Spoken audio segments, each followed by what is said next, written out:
Oui, avec notre grande témoin du jour. Bonjour Solange Escure.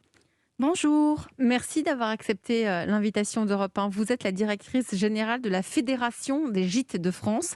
Il y a 52 000 gîtes en fraude en France, répartis sur tout le territoire. Les Français ont décidé de privilégier la France pour cet été, à cause notamment de la crise sanitaire. Comment Solange Escure se présente cet été du côté des gîtes de France ? Eh bien, bonjour à tous. Cet été se présente très très bien puisque nous avons des taux d'occupation à date qui sont records et notamment des taux d'occupation qui sont déjà supérieurs à ceux de l'été 2019. Alors, attendez, Ça il y a fait un du mot que vous bien, avez ça, hein. utilisé Oh là là, là. record. Record C'est-à-dire de qu'on quoi? peut dire qu'il n'y a jamais eu autant de monde qu'aujourd'hui dans les gîtes de France en plein été en France. Tout On à peut le dire fait. comme ça. Oui, c'est record, c'est historique, oui. Historique, mais vous pouvez nous donner un chiffre ?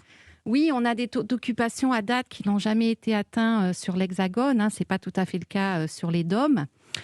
Donc, on est pour le mois de juillet, par exemple, il reste encore quelques jours avant la fin du mois de juillet.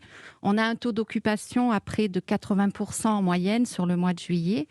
Et on est en avance par rapport à 2019. On a 14 points d'avance, oui. Ça signifie que les Français ont réservé beaucoup plus tôt que d'habitude, puisque... Oui, les Oui. Français ont réservé dès le mois de mai, Mm. dès que le gouvernement a annoncé que l'on pourrait partir en vacances. Donc effectivement, des réservations qui se sont faites beaucoup plus tôt.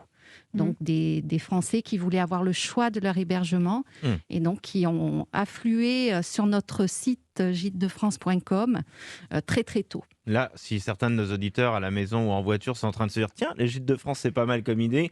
Grosso modo, vaut mieux qu'ils restent avec nous jusqu'à la fin de l'émission, parce qu'il n'y a plus rien de libre, c'est ça? Non, mais il reste encore quelques petits hébergements et puis de toute façon, il y a des nouveaux hébergements puisque cette année, nous avons aussi des records en termes de nouveaux hébergements.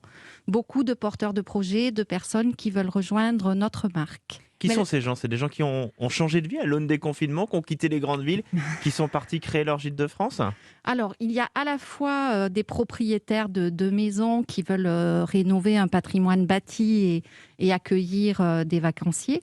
Mais il y a effectivement quelques personnes qui ont aussi décidé d'aller vivre au vert, de quitter les grandes villes pour aller vivre au vert et qui effectivement ont eu un projet d'hébergement touristique. Donc oui, mais beaucoup de nouveaux porteurs de projets.